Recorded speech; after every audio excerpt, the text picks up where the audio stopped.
that moment, something clicked inside. A whole new idea entered my mind. What if love is God's ultimate goal for our world?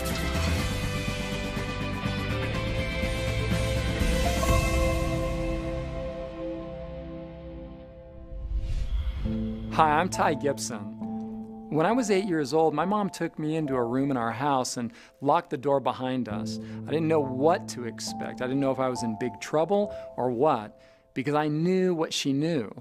I was doing really, really poorly in school. In fact, my teacher had told me repeatedly that I wasn't even engaging in the learning process. And I had a hunch she was going to tell my mom. Well, the fact is she did tell my mom, but my mom wasn't going to spank me or something like that. She had a different solution in mind. She was going to tell me the truth because she knew that I was messing up in school because I was totally stressed out about what was going on in our home. The only thing I could think about all day, every day, was the screaming and the violence and the pain that she was going through. My dad would regularly go ballistic and just beat her bloody. My 3 younger siblings and I would just run and hide under the covers in my bed, terrified as we listened to the terrible sounds through the thin walls of our small house. My mom took me into that room and she sat me on a sofa and pulled up a chair in front of me. She put her hands on my knees and she looked into my eyes, and I could tell that she was nervous. But out came the words that blew my mind. Charlie is not your dad. You got to understand, I thought he was my dad. As far back as I could remember, he was the guy, the only guy. I was majorly confused in that moment.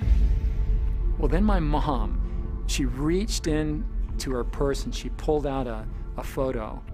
She flipped it around, she put it in my hands, and I looked into the face of a man I had no memory of. I had never seen this face.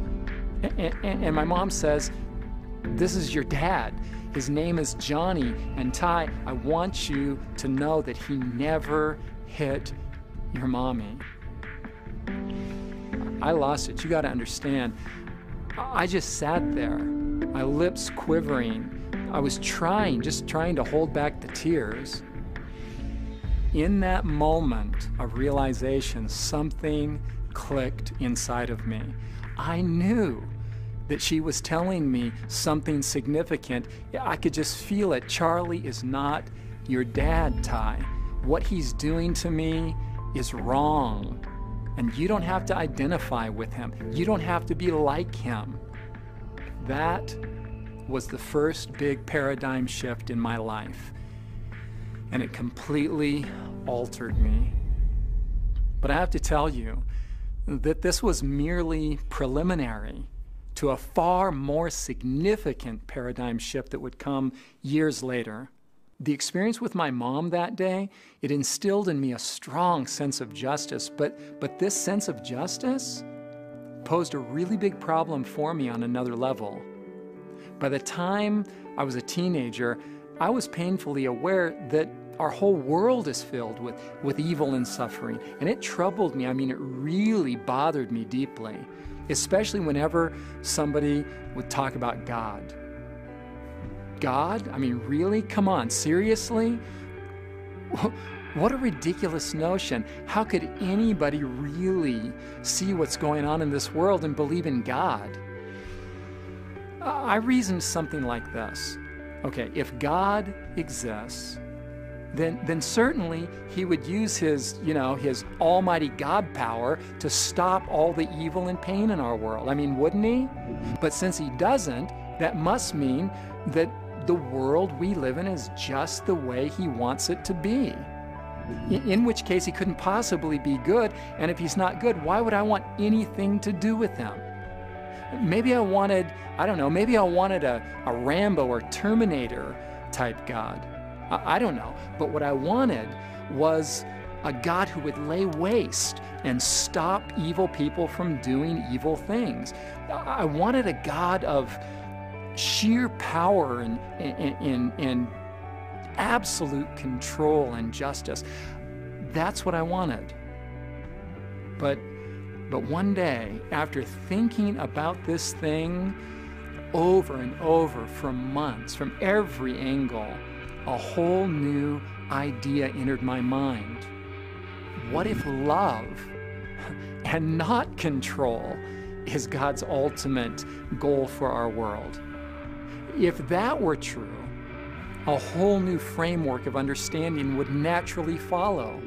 I remember sitting there in my bedroom, 17 years old, surrounded with rock and roll posters all over my walls, lines of Coke on a mirror right next to me, and suddenly a whole new thought entered my mind.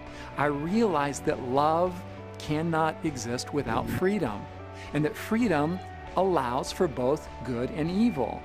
Love by its very nature must be voluntary.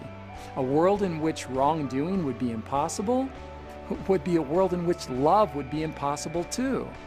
So if love were God's end goal, freedom would be the only way He could get us there.